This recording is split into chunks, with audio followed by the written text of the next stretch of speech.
สบายดีทุกคนวันนี้เราออกมาสวนคือเก่าเนาะวันนี้เราจะพาทุกคนมาโหดต้นไม้เนาะโหดต้นไม้แบบคนเห็ดสวนงบหน่อยเนาะบ่ท่านมีระบบน้ำซังแต่ว่าเราสิโป้มน้ำขึ้นมาแต่น้ำเสเนาะแล้วก็มาโหดแต่ว่าก่อนเราสิเฮ็ดเวียกนี่เราก็ต้องมาเกลือเด็กๆนี่ก่อนเนาะเพราะว่าเราเลี้ยงไว้เด้เด็กๆเรานี่ก็หลายสมควรอยู่ได้ทุกคนช่วงนี้เป็นยามโรคเผือกโรคมันเนาะทุกคนเราก็เลยว่าเอาไก่มาป้าอยู่สวนถ้าว่าแล้วมันแล้วเขาจะเอาเขาเมื่อวานคืนเนาะเป็ดหน่อยไก่หน่อยห้องเป็นแซวๆเลยทุกคนตามเจ้าของออกมาแต่บ้านเป็นไก่หน่อยหรือว่าเป็ดหน่อยที่ว่าเขาเอามาเลี้ยงเห็นไก่ติ๊กเอามาอนุบาลเอาเนาะถามว่าป้าให้แม่มันเลี้ยงมันตอดกันมันสิบอย่างเลยว่าเอาออกมาสวนน้ำเพราะว่าอยู่บ้านมันมีคนอยู่ก็เลยว่าผมมีเวลาเกลือมันเนาะก็เลยว่าเอาออกมาสวนน้ำเพื่อว่าออกมาให้มาสวนพอเลยว่ามีเวลาเบิ่งมันแน่เอาออกมาสวนน้ำนี่ก็มีแต่ไก่หน่อยเนาะทุกคนเนาะส่วนว่าไก่ใหญ่หันสิเอาไว้อยู่บ้านบ่ได้เอาออกมาเพราะว่าเกลือมันตอนเช้าแล้วก็ออกมาเลยบ่ได้เอามานำมีแต่เกลือแล้วก็ออกมาสวนแล้วก็ตอนแรกเกลือมันดีเนาะต้มน้ำไว้แต่ตอนแรกว่านี่แล้วมื้อนี้เฮาก็ออกมาแต่เช้าเนาะเพื่อว่าสิมาโหดและนี่ก็คือทางลงไปท่าน้ำของเฮาจะติดกับส่วนอ้อยเลยเนาะข้างล่างนี่ก็เป็นส่วนอ้อยแต่ว่าผมเป็นส่วนอ้อยเฮาเนาะเป็นของนาบานมะพร้าวนี่แหละตอนนี้เฮากำลังสิไปเอารถเนาะเอาคนน้ำไว้แล้วก็สิครับไปโหดรถไถเฮาจอดไว้อยู่หั่นเนาะอยู่กับแทงน้ำนี่ก็คือทางลงน้ำเสเนาะทางลงท่าข้างๆก็มีแต่ส่วนอ้อยตัวสิเลยเนาะส่วนอ้อยเต็มเลยเป็นอ้อยของนาบานมะพร้าวเนาะผมเป็นส่วนอ้อยเฮา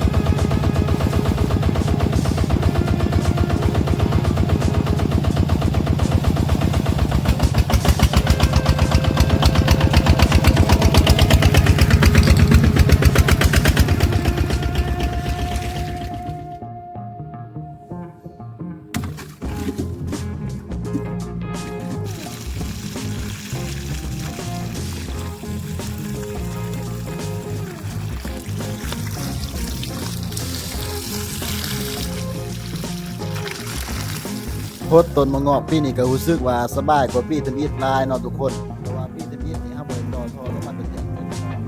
เฮาบ่ทันซื้อเฮาแยกเอาใส่พุ่นกับคนเอาแต่ละคนเอาคนโอ้ยใหญ่เลยว่าปีนี้ก็แค่นี้รู้สึกว่าสบายกว่าเก่าแต่ยังรู้สึกว่ามันสาแต่ก็ยังบ่ทันใจเนาะแต่อย่างน้อยมันก็ดีกว่าเก่าดีกว่าปีทำอิฐทุกคนปีแรกที่เพิ่น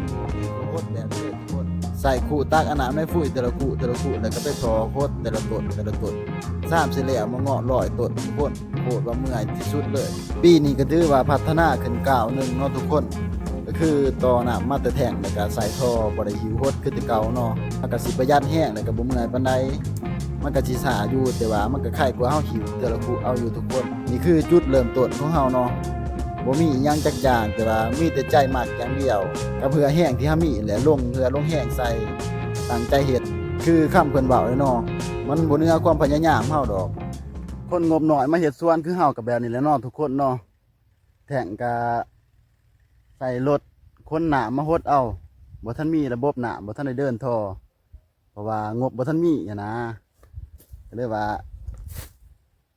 เฮ็ดซ้ำเฮาเฮ็ดได้เนาะทุกคนเนาะเฮ็ดซ้ำเฮาเฮ็ดได้ใส่ซ้ำเฮามีเฮาต้องใส่สิ่งที่เฮามีให้มันเป็นประโยชน์เนาะแล้วก็ให้เกิดประโยชน์สูงสุดเลยเพราะว่าเฮาสิได้งบเฮาสิได้เงินมาซื้อท่อซื้อหยังก็มันก็ใส่งบหลายเติบเนาะแต่ว่าเฮาก็ต้องใส่สิ่งที่เฮามีให้มันคุ้มค่าที่สุดเนาะก็คือมื้อนี้นี่เฮาใส่รถแก่เนาะแล้วก็ป้มน้ำขึ้นมาจากน้ำเซ่แล้วก็ใส่รถแก่เอามาหด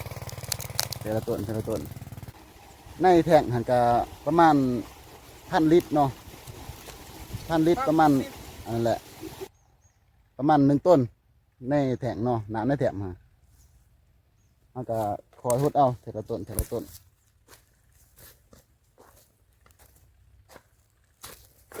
งบบ่มีแต่ใจเนาะงบบ่มีแต่ใจที่ว่าจะเฮ็ดเนาะนี่ก็คือต้นนี้แกะออกมาแต่แท่งแล้วก็มาหดให้มันเปียกให้มันซุ่มแล้วก็ยับไปหดทีละแถวเอาเนาะคือแถวฝุ่นก็เป็นแถวเฮาก็หดทีละแถวเอาต้นมะเงาะที่ทุกคนเห็นอยู่ทั้งล่างนี่ก็สิประมาณอายุประมาณ2 ปีป่ายเนาะทุกคนเนาะถือว่าใหญ่สมควรบ่มีระบบน้ำแล้วก็ใส่ปุ๋ยใส่ฝุ่นขอกเนาะระบบน้ำก็บ่ทันมีแต่ว่าเฮาใส่สายยางโป้มน้ำพ่นน้ำมาหดเอาเนาะเฮาต้องเฮ็ดไปเทื่อละหน่อยตามงบที่เฮามีหดน้ำบ่ได้เนาะยามแรงหดน้ำบ่ได้กำลังแก่น้ำมาหดเหี่ยวน้ำก็มีเนาะทุกคนเนาะซุ่มใหญ่นี่ก็ใหญ่เติบแล้วปีกายก็เริ่มเป็นดอกแต่ว่าเฮาตัดถิ่มหมดเนาะดอกมันเฮาจะให้ต้นมันใหญ่เลยให้ต้นมันสมบูรณ์ก่อนเฮาจึงสิเก็บผลผลิตมันเนาะคือปีนี้นี่ก็คือว่าคือมันสิเป็นดอกอยู่ดอกแต่ว่าเฮาสิบ่เอาไว้เนาะ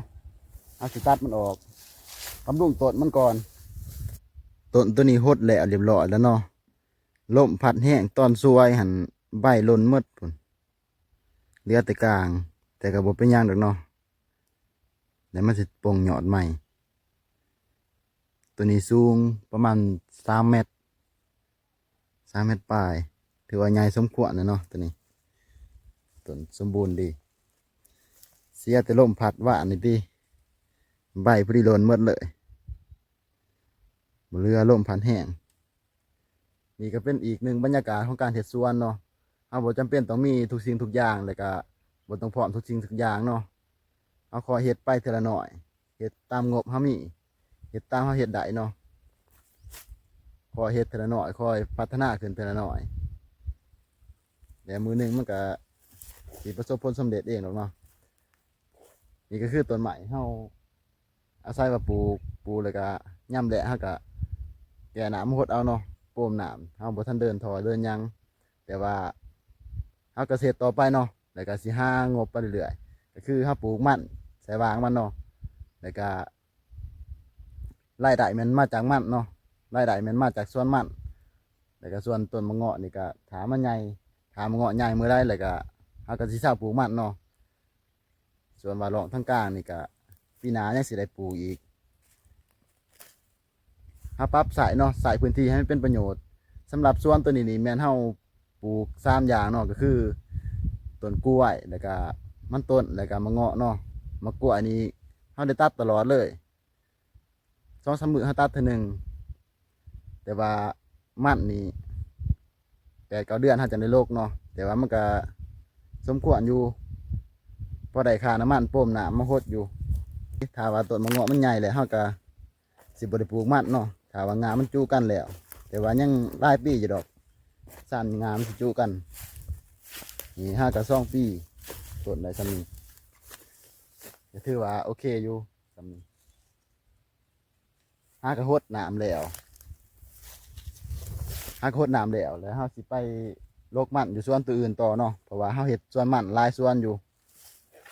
ตัวนี้ก็เป็นสวนเฮาโลกมันแล้วเรียบร้อยแล้ว